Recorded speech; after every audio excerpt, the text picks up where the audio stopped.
தர்மபுரியில நான் வந்து நன்றி தெரிவிக்கும் கூட்டங்களுக்கு சென்று கொண்டிருந்த பொழுது அங்க வந்து பாத்தீங்கன்னா அந்த சமயம் வந்து நம்முடைய சகோதரர்கள்லாம் என்ன பண்ணுவாங்க, ஆண்கள்லாம் அப்படியே அப்படியே அப்படியே கண்ணெல்லாம் கலங்கிடும். என்னை பார்த்த உடனே என்ன சொல்றதுன்னு தெரியாது, கண்ணெல்லாம் கலங்கிட்டு அம்மா அம்மான்னு வாங்க, வார்த்தையே வராது, அண்ணின்னு வாங்க, வார்த்தை வராது. ஆனா அந்த சமயம் எனக்கு தைரியம் கொடுத்தது என்ன நம்மளுடைய மகளிர் தான். அவ்வளோ தைரியமா பாத்துக்கலாம், வாமா அடுத்த முறை நம்ம ஜெயிச்சிடலாம், வாமா வாமான்னு அவ்வளோ. ஏன்னா அந்த அளவுக்கு தைரியமான மகளிரை தான் நான் தர்மபுரி முழுக்க, தமிழ்நாடு முழுக்க நான் பாக்குறேன். ஏன்னா தினம் சவால்கள், தினம் சவால். நாளைக்கு காலையில நம்ம பசங்களுக்கு எப்படி வந்து ஒரு நிறைய குடும்பங்கள் அதை பாக்குறோம், சாப்பாடு வைக்கணும்னா அங்க ஒண்ணு இருக்காது. எப்படி அந்த குழந்தைங்களுக்கு சாப்பாடு போட்டு அனுப்ப போறோம்? இல்ல அடுத்த வாரம் பள்ளிக்கூட ஃபீஸ் கட்டி அனுப்ப போறோம். ஏன்னா குடும்ப தலைவர்கள் ஒண்ணு வெளியூர்ல இருப்பாங்க, இல்ல சம்பாதிக்க முடியாத சூழ்நிலையில இருப்பாங்க, இல்ல குடிச்சிட்டு காசை கரியாகிட்டு இருப்பாங்க. அப்ப என்ன சம்பாதிக்கிறாங்களோ அதை வச்சு அந்த பசங்களுக்கு ஃபீஸ் கட்டணும், இல்லைன்னா ஏதாவது ஒண்ணு செய்யணும்னா கூட கையில காசு இருக்காது. இந்த தினம் சவால்களை சந்தித்து வெற்றி பெற்ற அத்தனை மகளிர் தான் நம்ம பாக்குறோம். இன்னைக்கு நிக்கிறாங்கன்னா அவங்களுடைய தைரியம் தான். அவங்க தினம் சவாலை சந்திச்ச அந்த சாதனை பெண்மணிகள் தான். அவங்கள தான் நம்ம இன்னைக்கு போய் பார்க்க போறோம். அதே போல பெண்கள் பாதுகாப்பு பத்தி நம்ம இன்னைக்கு ஃபுல்லா பேசிட்டு இருக்கிறோம்.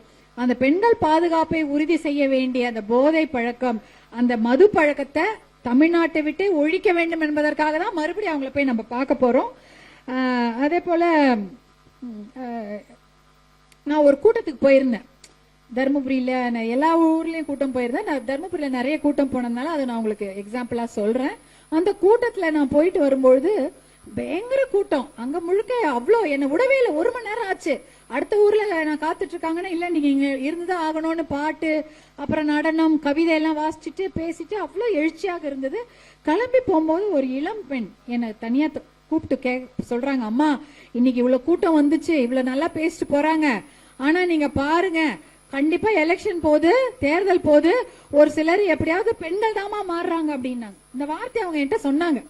நம்ம இளைஞர்கள்லாம் மாறதில்ல, அவங்க வந்து தைரியமா நின்று போடுறாங்க, அவங்க உறுதியா இருக்கிறாங்க, ஆனா கடைசி நிமிஷம் ஏதோ நடந்து போகுது, அப்போ வந்து பெண்கள் மாறிடுறாங்க. அவங்க வந்து என்ன பண்ணிடுறாங்க, என்ன பண்றது, நம்ம இந்த மாதிரி வந்து அவங்க கெட்டாங்க இவங்க கெட்டாங்கன்னு சொல்லிட்டு நிறைய விஷயங்களுக்கு அவங்க வந்து மனது மாறி விடுறாங்க. அதனால பெண்கள் கிட்ட திருப்பி ஒரு வாட்டி சொல்லிட்டு போங்க, நீங்க மனசு மாறக்கூடாது, நம்ம பிள்ளைகளுடைய எதிர்காலத்திற்காக பாட்டாளி மக்கள் கட்சிக்கு நம்ம உறுதுணையா இருப்போம், ஒற்றுமையா இருப்போம், நீங்க மறுபடியும் சொல்லுங்கமான அந்த ஒரு சின்ன பொண்ணு, சின்ன குழந்தை கையில வச்சிருந்தது. அந்த பொண்ணு வந்து என்கிட்ட சொல்லி வார்ன் பண்ணாங்க.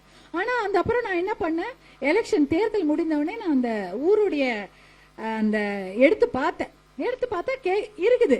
நம்ம அதை தெரியும்ல, எத்தனை ஓட்டு விழுந்தது, எவ்வளவு ஓட்டு எதுக்கு விழுந்தது எல்லாம் தெரியும்.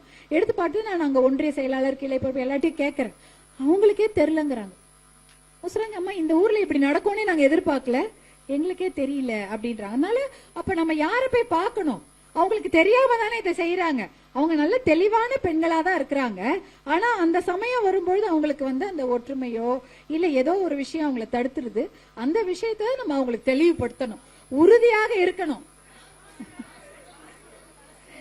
அதுதான் பாவம் தெரியல தானே. இப்ப கூட 1000 ரூபாய் போட்டுறாங்க, வேலை முடிஞ்சு போகுது, அதெல்லாம் இல்ல.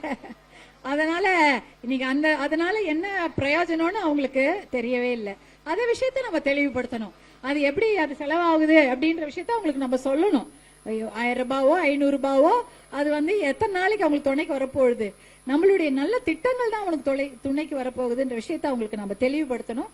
அந்த விஷயங்கள் எல்லாம் வந்து நம்ம மகளிர்கிட்ட கொண்டு செல்ல வேண்டும். அதே போல மகளிருடைய அவங்களுடைய மென்டல் ஹெல்த், பிசிக்கல் ஹெல்த், அவர்களுடைய மனநலம், உடல் நலம் ரெண்டுத்துக்குமே வந்து நம்ம பொறுப்பேற்று அவங்களுக்கு அந்த விஷயங்கள் எல்லாம் கொண்டு செல்லும். நாட் ஓன்லி தேர்தல், அரசியல், வாக்கு, அது மட்டும் கிடையாது. அவங்களுடைய உடம்ப பாத்துக்குங்க, உங்களுடைய மனநலனை பார்த்து கொள்ளுங்கள், உங்களுடைய உடல் நலனை பேணி பார்த்து கொள்ளுங்கள் என்ற விஷயத்தெல்லாம் அவங்களுக்கு நம்ம எடுத்து சொல்லணும். பொதுவான விஷயங்களை அவங்கள்ட்ட எடுத்து செல்லுங்கள். இந்த செய்திகள்லாம் இன்னைக்கு நம்ம சொல்றோம். இன்னும் எதனா இருந்தாலும் நீங்களும் எங்க கிட்ட சொல்லுங்க. நம்ம ஒரு கலந்துரையாடல் மூலமா இந்த விஷயத்தை எப்படி கொண்டு செல்லலாம் என்பதை நம்ம முடிவு செய்யலாம். நன்றி.